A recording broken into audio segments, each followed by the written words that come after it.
Welcome everyone to How to Detox and Thrive.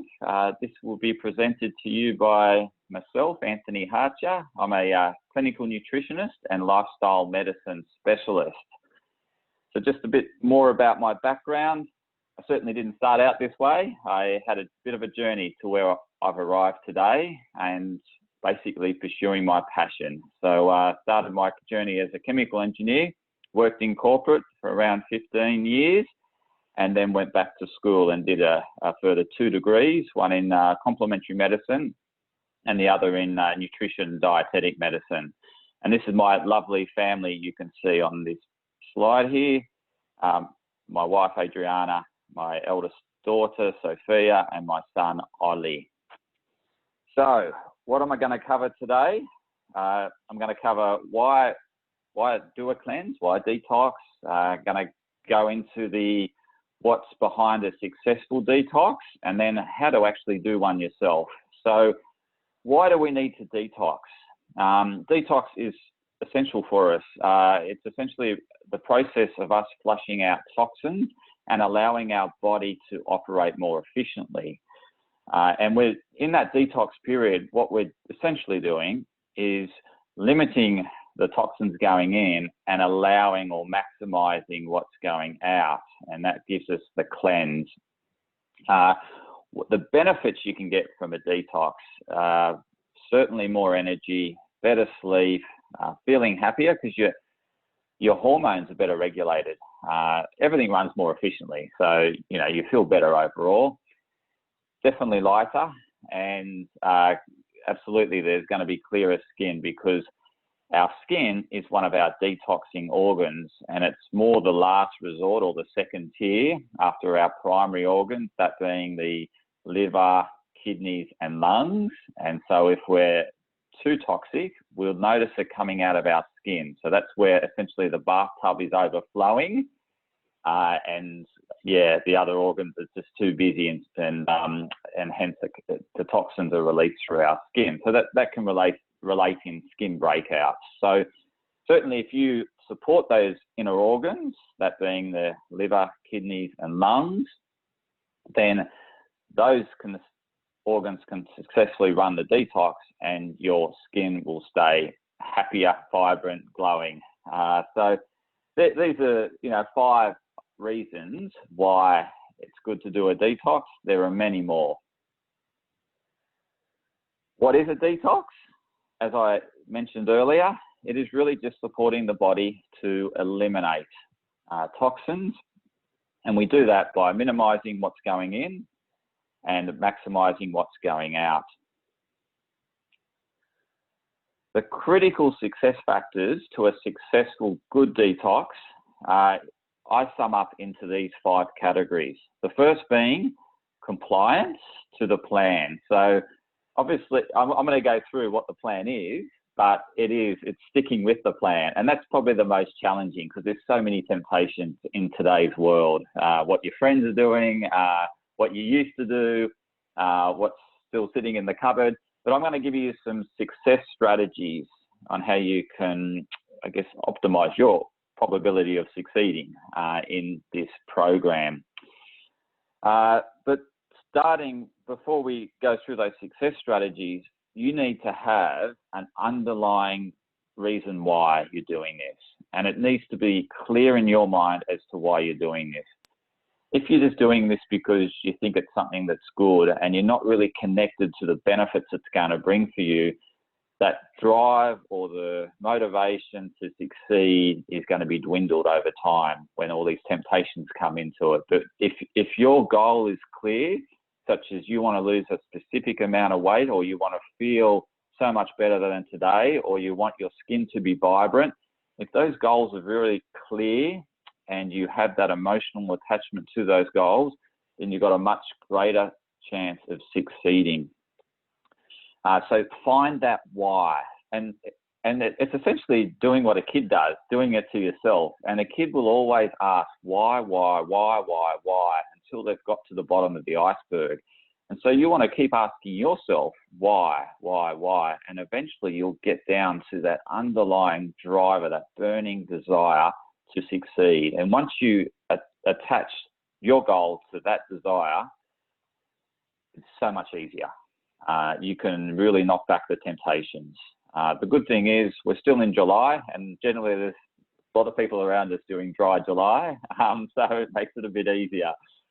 And we're going to get down to that buddy later on in these top 5. So the second tip is making sure the detox is long enough. And you're probably thinking, well, how long is a successful detox? It's a bit like how long's a bit of string, because it really depends on you. It depends on how toxic your body is. And this is going to be different from everyone based on what you've been doing prior.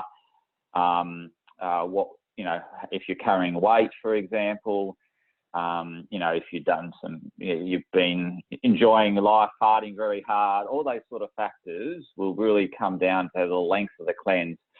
And it's important to do it longer rather than shorter. And I'm going to cover reasons why a bit later on. We'll become a lot more understanding as to what's an ideal time for a detox. So I'll certainly cover that coming up. The third point is ideally you want to be doing something that's plant-based. And the reason why is plant-based foods are more anti-inflammatory. Animal products are tending on or verge on the side of more pro-inflammatory.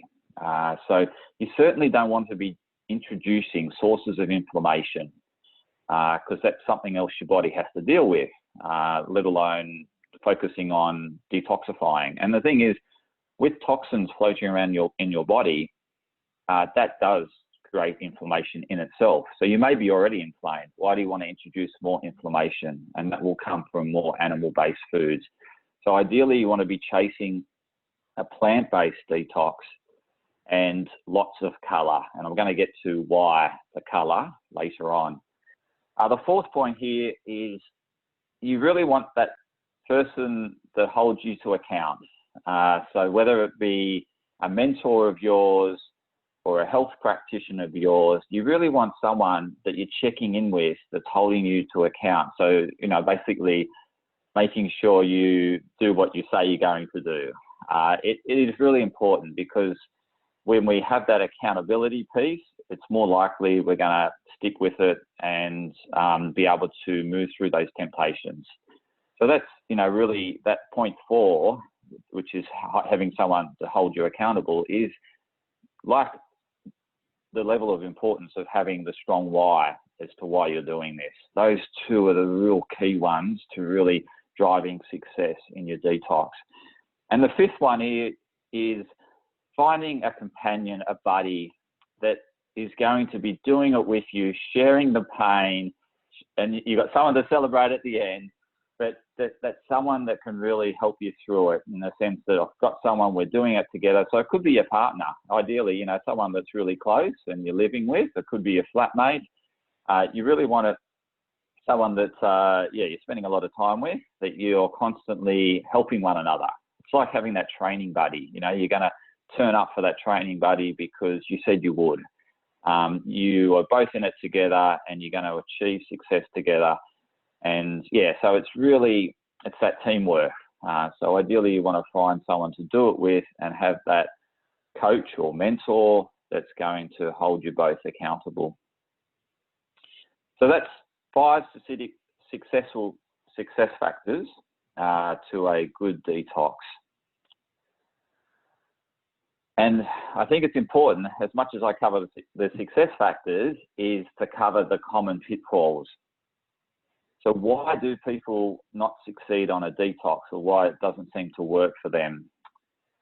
The typical one, probably the most common, is that general confusion, is that there's so many ways in which you can do a detox.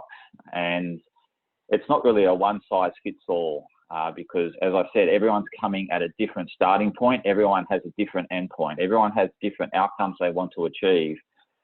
And because we're all completely unique and different, which is great, there's not a one-size-fits-all approach. So the confusion as to what I should do is generally there, and hence why you've joined this talk today is to, find out a path that you could go down that may work for you.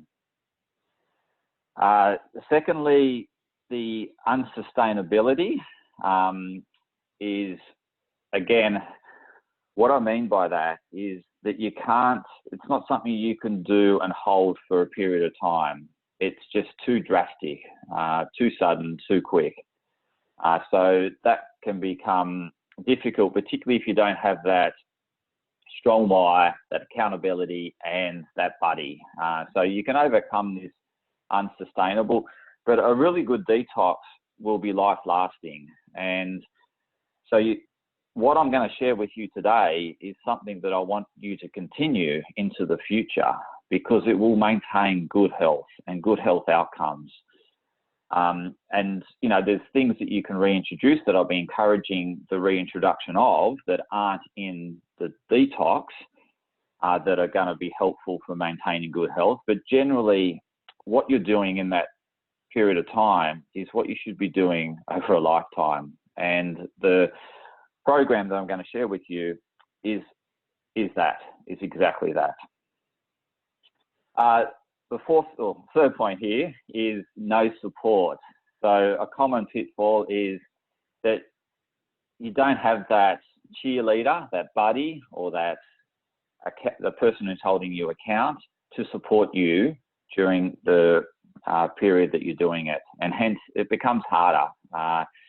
You want to have people around you that are encouraging you and not encouraging the opposite direction to be more like them, because they will be jealous and they will want you to jump into their camp, and so that they will give you the temptations of, why don't you just have this? It just a little bit won't hurt. So what you want to find is those that are actually cheering you on, like your flatmates, that you've got doing the program with you, where you're going to be encouraging one another.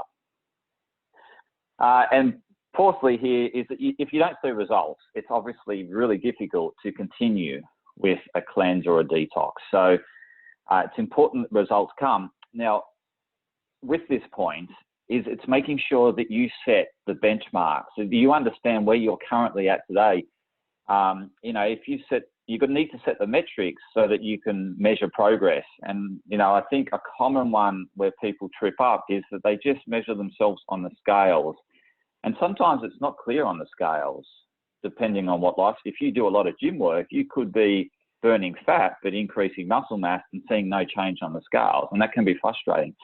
So what I suggest is that you do arm measurements, leg measurements, hip, waist measurements, the bust, chest area measurements. You start to look at, your current energy levels before you start. Rate yourself, rate yourself out of 10. 1 being that you're struggling, you're barely getting through the day, and 10 being that you've got fantastic energy levels, that there's no stopping you. You just got abundance of energy. And so you want to rate yourself somewhere between that 1 and 10 at the start. And then you want to check in weekly as to where your energy is at. Even rate your sleep. How is your sleep? Is your sleep perfect? You wake up totally rested, totally energized? That's a 10. If you wake up, I'm dragging myself out of bed, I can't get up, I need to hit the snooze button, then that's a 1. And so, or you're rating yourself somewhere between. So it's important to have these metrics, because you want to be checking in regularly as to how you're going. And if you have progress, it just gives you that motivation to continue. So it's important that you establish strong benchmarks at the start of doing your detox. Now, let's get into it. So what can you do to run a successful detox for yourself, your body?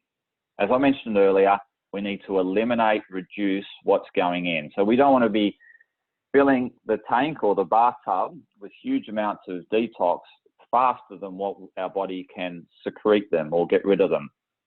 We actually want to stop what's going into the bathtub and eliminate what's there. So, allowing maximum outtake through the plug, that being our,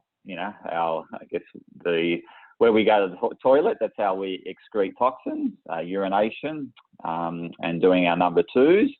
And also through breathing. That's another key one where people don't realize that they detoxify through breath. You know, for example, fats and alcohol, you know, it's coming out through our breath. And so we need to breathe. If we're not breathing, and that's part of this detox program, is that you want to adopt the breathing methodology or technique, because that breathing is key, or you adopt an exercise that connects with breath, such as yoga. But anyway, getting back to eliminating these toxins into the body, you know, there's the obvious ones, such as alcohol, you know, recreational drugs. I'm not recommending you go off your prescription medication. The only thing you could do is discuss it with your doctor, and it's up to your doctor. So not touching the medication side of things, that's up to your GP. However, recreational drugs, totally out the window. Alcohol, totally out the window. You know, these are really inflammatory. They serve no purpose in the body other than the body sees them as poison. You know, alcohol's a potential fuel for the body, and unless you're wanting to gain weight, you know, it's not really necessary. Obviously, there is social benefits to alcohol, and I'm not condoning that, and so I'm not saying you have to go off it forever, but just for the period of this detox. Coffee, there is some detoxing benefits of coffee. However, it is raising of cortisol, which is a stress hormone. And with raised cortisol, we struggle with managing the inflammation, managing the realignment of hormones, managing that rebalancing. And so ideally without, you can reintroduce it afterwards. So it's not something you need to go without forever, but it's something that by going without for a period of time is really going to help with the detoxification. Anything processed is certainly not good. So you want to get away from processed foods. Only eat fresh, only eat whole foods. So fresh and whole. Sugar-free, so that's obviously simple sugars. That's your added sugars. Zero sugar. Sugar is pro-inflammatory. And I'm excluding here, obviously, the fruits from, you know, eating, obviously, excluding the sugars in fruit, and wanting you to eat whole fruit, not fruit juices, certainly not fruit juices. Fruit juices put a load on the liver. So we break down fructose, we utilize fructose, and that process happens in the liver. And so if you're flooding your blood with with fructose, then the liver's got work to do. And what we want to do is, you know, eliminate the things we can so that the liver can work hard at processing the toxins that are released from fat cells. Fat cells is another place where we store toxins when we're not properly eliminating toxins. So rather than the body get too toxic, it's got a survival mechanism where it will grab toxins and put them into fat cells. And so when you actually go through a detox, you can actually feel more toxic because the fat cells are liberating toxins into the bloodstream. So that's where you get these detox symptoms, such as headaches and things. It's that toxicity that you're feeling in your body, and you can feel lethargic when you're first starting to detox. And eliminating things like gluten, the obvious allergens, which we know are, you know, are gluten and dairy. So they're that pro-inflammatory source. We want to take that out. Meat's pro-inflammatory, so eliminating meat. And the vegetable oils, taking them out, they're pro-inflammatory. So, you know, the oils you do have are your extra virgin olive oil, your avocado oil, your grapeseed oil, coconut oil's fine. It's more your heavily processed vegetable oils that you want to be avoiding because they're pro-inflammatory. So they're the things we take out. They're the things that we're eliminating in this period of time in order to maximize and optimize our detox process. I mentioned just before, but I'll reiterate that during detoxification, your fat cells will break down, and there'll be a liberation of toxins into the body, and that can result in lower energy, feeling tired, muscle weakness, headaches, and darker feces. That's essentially your body is going through detoxification, but that will last for a certain period of time, and then that will go away, and then you actually feel really energetic. So it's worth sitting through that period, and particularly if you go off coffee, you're going to have coffee withdrawals, and you may get some other withdrawals. So you just need to, sit it out, tough it out through that period, and then the benefits really come after that. So stick with it. Connect with your why, connect with your buddy, connect with your mentor, that person that's holding you accountable, and they'll really help you through this period. So what does it look like in terms of a plate? So the ideal plate is predominantly alkalizing. So this is foods and drinks that provide an alkalinic effect on the body. So it's not the taste of acidity. So don't think, oh, lemon, I can't do lemon, I can't have vinegar and all these things. Vinegar, apple cider vinegar, normal vinegar, lemon, citrus, they may have some sort of acid taste in the mouth, but they metabolize with alkaline metabolites. Alkalizing metabolites are a lot more supportive of, reducing inflammation in the body and supporting the kidney do its job in terms of excreting toxins. So it supports kidney functions, it supports overall lowering inflammation, and it will result in higher energy levels, better sleep, better mental health, because the toxicity is reduced, inflammation is reduced. So you really want 2/3 of your plate of these alkalizing metabolites, that being fresh fruits and vegetables. So you've got majority, which is totally the reverse of what we see in the Western diet. The Western diet is more acidic metabolites, that being meat and dairy, animal products, also your proteins. So that would include, in terms of plant-based proteins, would be the nuts, seeds, and legumes. So proteins have acidic metabolites. Hence, when people consume a lot of protein, they can get kidney stones and things like that, and suffer, gout, from uric acid. So it's just excessive amounts of acid in the body from the breaking down of protein. So we don't need huge amounts of protein unless you're an Olympic athlete or you're a weightlifter or power lifter. Yes, those people need it to repair muscle, but if you're just, doing your typical exercise, we don't need huge amounts of protein. And so that 1/3 of the plate, which is acidic forming metabolites, we want to focus on proteins that are plant-based for this period of time. As I said, plant-based, less inflammatory, more anti-inflammatory. So 1/3 of the plate is protein, that being your nuts, seeds, legumes, and your grains, but not your wheat. So more quinoa, buckwheat, for example, in 1/3 of the plate. And the other 2/3 is your alkalizing. So that's your vegetables and fruits. And again, that 2/3 is split more like 2/3 again of vegetables and 1/3 of, or 1/3 or 1/4 of fruits. So we certainly want a higher percentage or a higher weighting towards vegetables.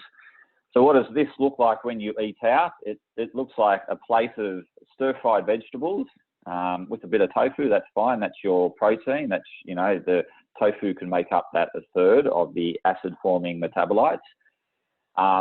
So it's your stir-fried tofu.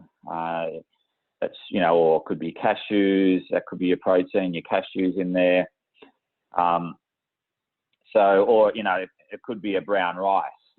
So it could be, 1/3 brown rice and 2/3 vegetables, stir-fry vegetables. The reason why I say stir-fry vegetables, because generally there's lots of colour, and I'm advocating colour. So you want to focus on colour, variety, with the fruit, vegetables, and the proteins. Plant-based, again, it's variety. So a good mix of nuts, seeds, legumes, and those, quinoa or buckwheat. They're two great grains. Okay, so that's the foundation of what you'd be doing. That's what it looked like on a daily basis. Some specific tips on how to maximize, optimize the detoxification process. We want to be drinking lots of filtered water, not tap water.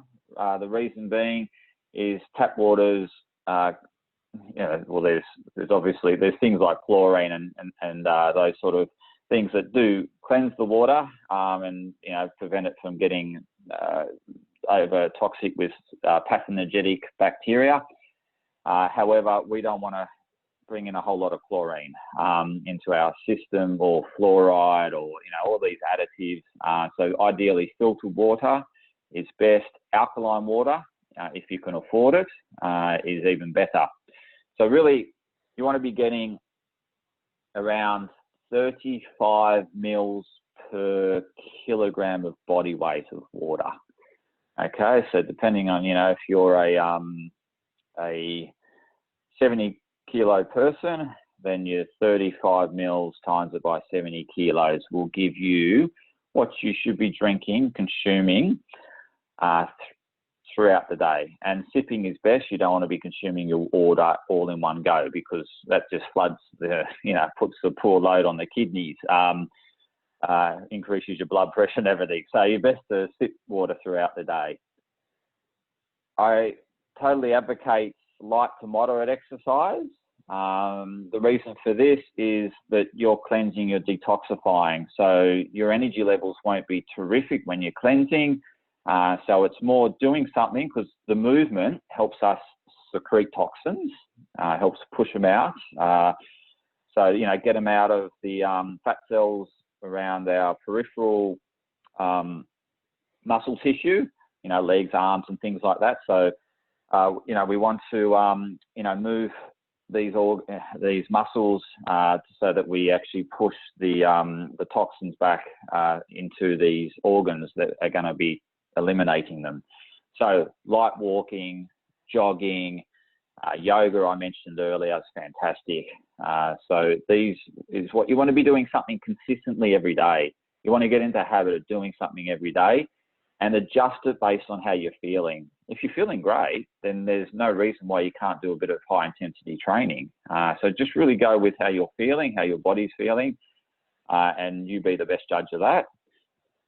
You certainly want to allow time for rest and restoration, because in this process, your body's going to be going through some healing, because you reduce the inflammation, you're reducing the stress hormones, and this puts the body in a state of being able to heal and regenerate. So we want to encourage that, and to encourage it, we need to be relaxing more. So certainly taking more time out is fantastic, and doing that regularly throughout the day is even better. I've mentioned here eating a whole lot of vegetables, in particularly the ones from the cruciferous, I always struggle with this word, cruciferous vegetables. It's a type of a grouping, and what consists of this family is bok choy, broccoli, Brussels sprouts, cabbage, cauliflower, Chinese cabbage. All these things are in abundance in winter, and so winter's always meant to be this time for detox. So I guess the summer's the period of being energized and doing a lot and enjoying the lengthened day and extended sunlight.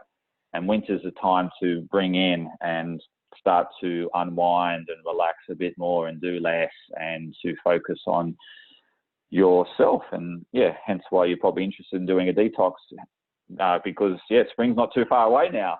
Weather's warming up. And the last point here I'd like to make is, again, it's focusing on color.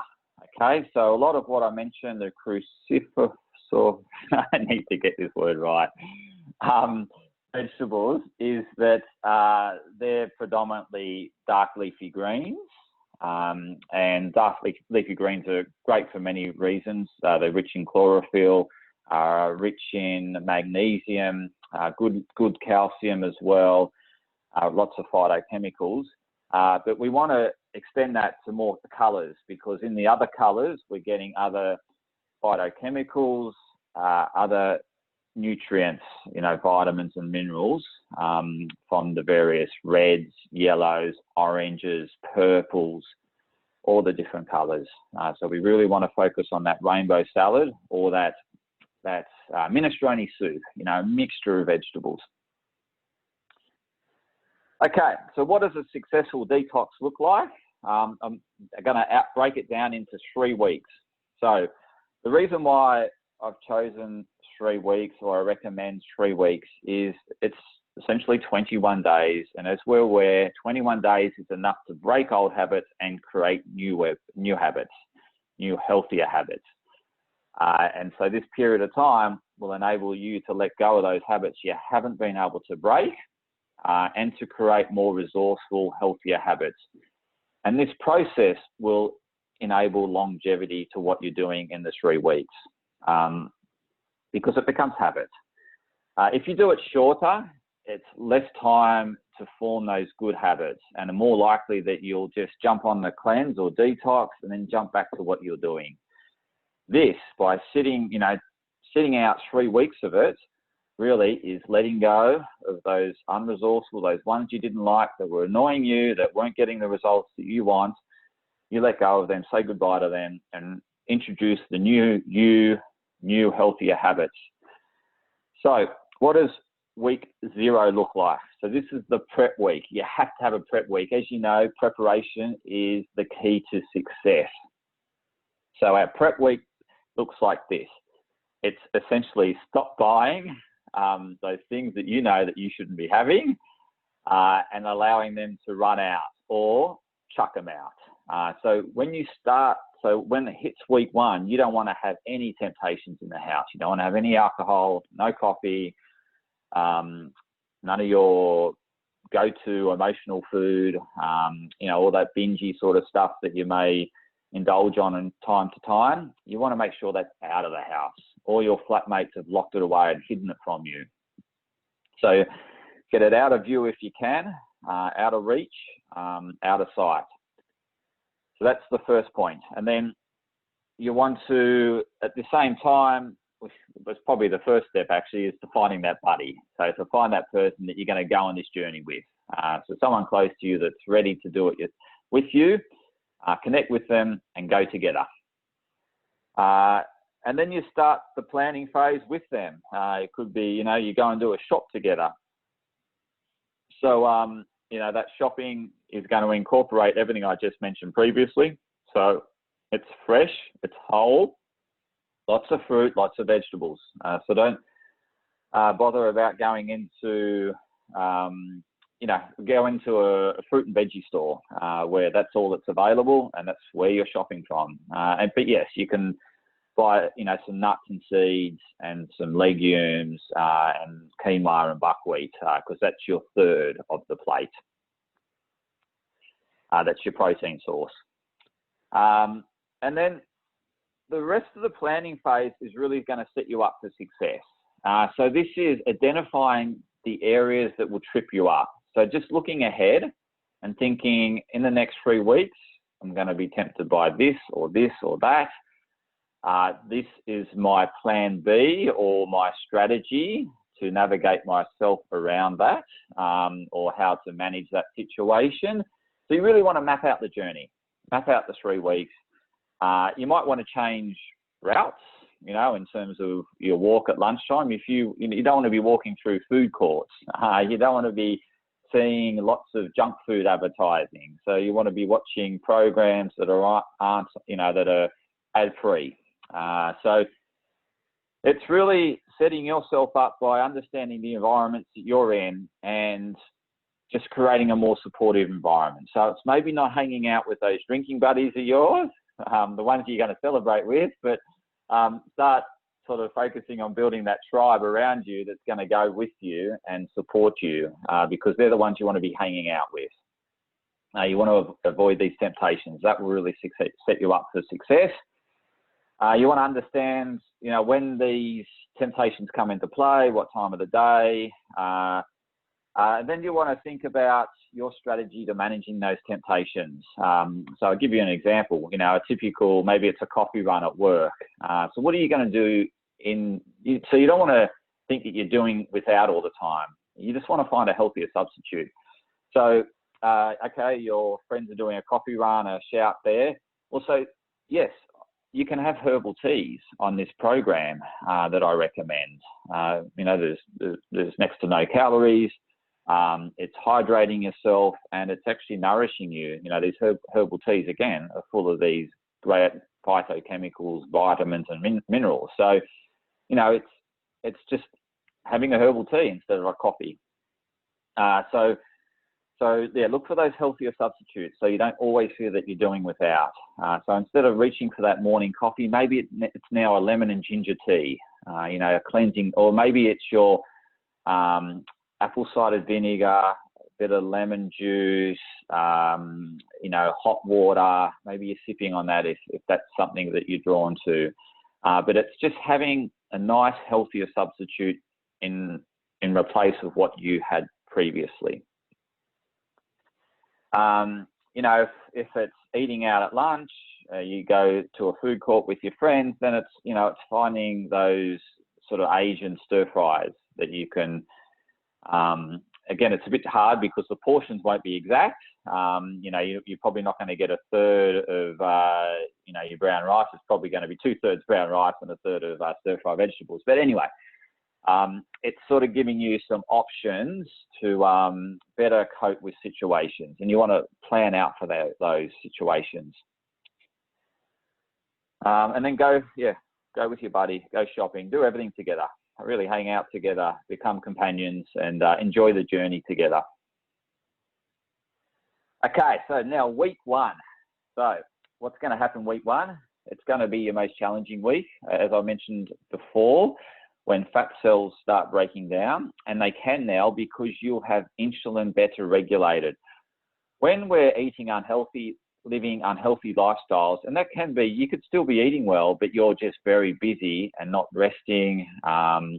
You're very active, overactive, over-exercising, all this. I mean, this can create these stress hormones. And with these stress hormones around and things that happen as a result of lots of stress hormones, such as, insulin desensitivity or high insulin, then it's less likely we're going to go to fat reserves for energy because there's too much insulin. Insulin is all about taking, blood sugar and putting it up into glycogen stores or into putting that energy directly into fat cells.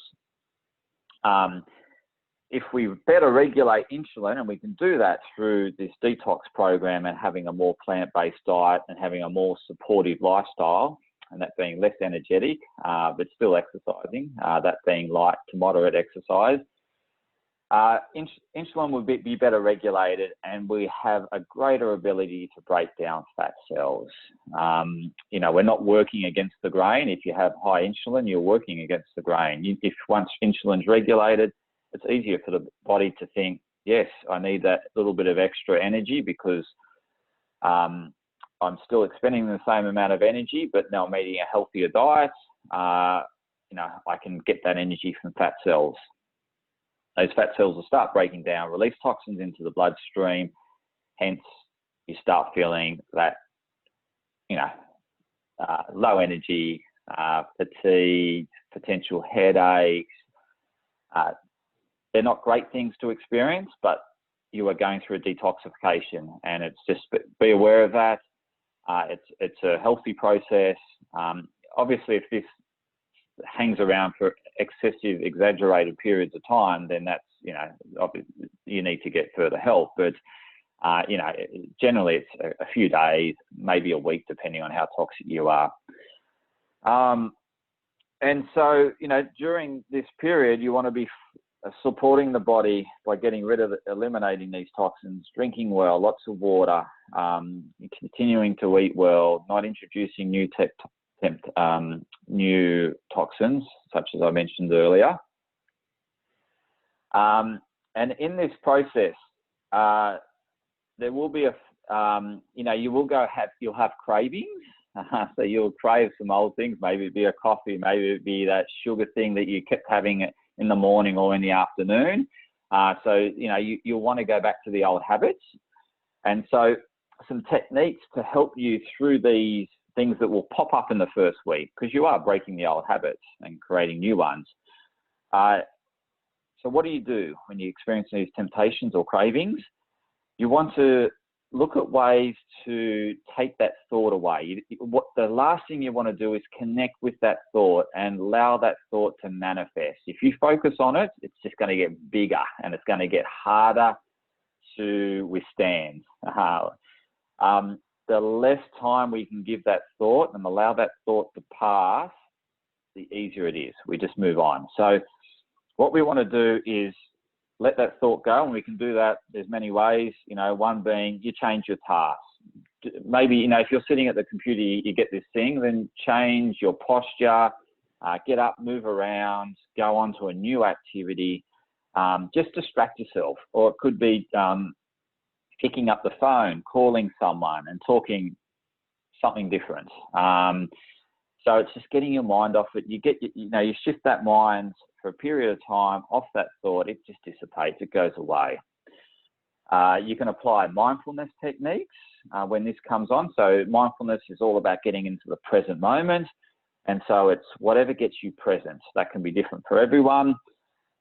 Some of the techniques, breathing exercises, connection with your senses. So that could be connection with smell, probably not smell, because you probably got to just get more closer to the temptation, but maybe connecting your ears to nature sound. So tuning into a nature sound or tuning into a sound that you like and focusing on that sound with your ear sensor.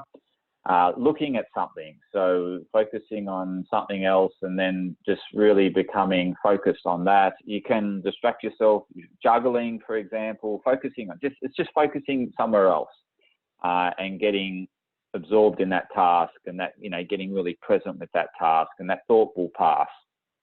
That temptation will pass. You can check in with your buddy. I suggest you have a drink of water. All these little things, these tips are going to be useful for you, because in terms of that navigation through this. And it's not going to just be one day that you experience this. It's going to constantly pop up. These old habits will pop up for various reasons. And we've just got to get better at the ways in which we manage that desire or that urge. And, you're really connecting with long-term gratification and the reward that comes with long-term gratification. It's far sweeter than short-term gratification. So stick with it. Go the more challenging, rewarding path, and the results will come. And so it really is, it's connecting with your why, looking at what, thinking about why you're doing that, really drawing that connection. That can be a way in which you can get away from this distraction, this temptation, is connecting back with your why and how that will feel to you achieving your why. There's some tips I've got here, associated with the management of symptoms, not to exert yourself too much, to actually allow yourself to rest. Allow the body to do the processes it does well, as opposed to, having to find extra energy to do other tasks. Allow it just to focus on supporting detoxification pathways. Light exercise, thoroughly recommend that, even if your energies are low. Getting out there, just moving. It doesn't have to be a fast-paced walk or, hard session. It just has to be just getting some movement. You want to be moving, as I said, because that allows getting the toxins back to those primary organs that detoxify the body. You need to be moving the muscles. Drink plenty of filtered water. Again, I can't reiterate that enough, and sip on it. So that's essentially week one, is you'll be experiencing the detox symptoms, and here's, I've just shared with you a whole lot of ways in which you can navigate the temptations or anything that's going to alter you off the path. It's just sticking in there with the hardest week, that being week one.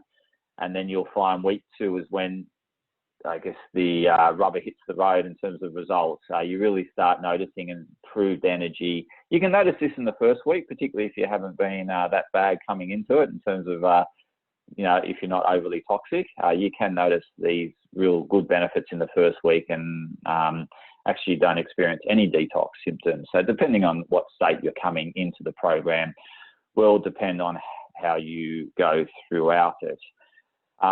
You may get you may get a second run of detox symptoms in the second week. And that's what happens is the body does release some fat cells, and then it will start to resist that breakdown of fat cells because it gets concerned about, well, maybe I need these fat cells for this famine that may be coming up. So that's how our body responds, on a primal level. And so in the second week, if you manage your stress well and the body knows that everything's really okay, then it's okay to release those, next wave of fat cells. And so then you may go through a second wave of detox. So it may be a bit of a roller coaster is what I'm saying. So what does week 2 look like? Again, I mentioned it's the week where things start to improve. And also you're getting closer to the end. So you can see the end in sight, which is great. Some of the benefits you'll experience this week is you may see it on the scales. You may, see it on various limbs of you. You may notice that you lost some weight off your thighs or your hips or your waist. Through your measurements, you may feel better in terms of higher energies. You may be able to do more, and you may not be hitting that afternoon slump. So these are all things to note beforehand, whether you're experiencing, so that you can check in with yourself or your buddy or your person that's holding you accountable to see how you're tracking, to see if you're improving, heading in the right direction. So it's important to have that check-in at the end of week 1, end of week 2. And yeah, this second week it's that good week. Things start to transition for you, start to really improve, and you really start to notice the benefits. And week 3 is very similar to week 2, except the benefits are more notable. So it's the magic week essentially. So what I want to cover now is that you've done this for 3 weeks. You've had a plant-based, no introduced any toxins, you've withstanded that, you've exercised light to moderately. So how do you transition into a more back to living or back to normality? Again, you're still following the principles of what you did in the 3 weeks. What you will introduce is some of the things that you did totally without, such as, the meat, for example. So that will come back in, but in a moderate way. And what do I mean by this? The most widely researched diet is the Mediterranean diet. And we know there's so many health benefits to the Mediterranean diet in terms of longevity, in terms of, successful management of mental health, good energy, weight loss. There's all these proven benefits with the Mediterranean diet. So you'll keep the principles of the 3 weeks, but you will introduce, a bit of meat and dairy back into it. But that is the top of the pyramid. It's not, again, the meat doesn't come back to being 2/3 of the plate, or predominantly what's on the plate, like we do in the Western world.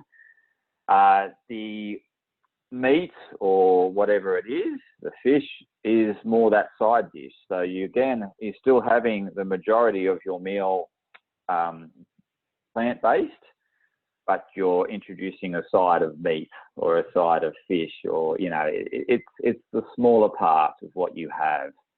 And you'll find this easier. It may be hard to fathom now as to how you would transition into this way of eating, but you'll find after the 3 weeks you feel so great, and it becomes easier as you go through the 3 weeks, that you'll have no trouble with this transition off. So it's just reintroducing some of those things that you eliminated. Yes, we do need fish in our diet. We need seafood. It's good to have a bit of dairy and a bit of red meat. But again, it's, you know, the red meat, dairy is moderation. Yes, we can have more fish. And again, at the bottom of the Mediterranean pyramid is your whole grains, beans, legumes, vegetables, and fruits. And that's where predominantly where our focus is majority of that. And then, you know, we top that up with a bit of fish. And then on top of that is meat. So, you know, you may have red meat once a week, or it could be once a month. You know, we don't need to have it 5 times a week or 7 times a week. But then again, this all needs to be looked in light of what you're doing in your lifestyle. And, you know, if you're doing more weights, more powerlifting, more athletic, or you've got certain goals, then this may shift a little. You may need a bit more protein. As you know, instead of a third of the plate, it may move out to being a bit more than a third of the plate. Again, that needs to be taken into consideration. Okay, so in summary, and before we do a Q&A, in wrapping up, why you do this, it's a great way to get back on track, okay? And the way in which you do this successfully is plan. Planning is the key to success, and we went through that preparation process. Thirdly is making sure you do it long enough. I advocate 21 days because it's enough time to break these old habits and create new ones, healthier ones. You want to, fourthly, stick with a plant-based program and real food, whole foods. Fourthly, buddy up. So find that cheerleader, find that person that you're going to go on the journey with and do it together. Very important. And lastly, very importantly, is stick with the process. Hang in there, take one step at a time, one day at a time, one meal at a time if it requires that. And really just connect with your why as to why you're doing this, and allow that long-term gratification to come to fruition. So thank you so much for, you know, for listening to the talk. I really appreciate it. And now I'll open it up to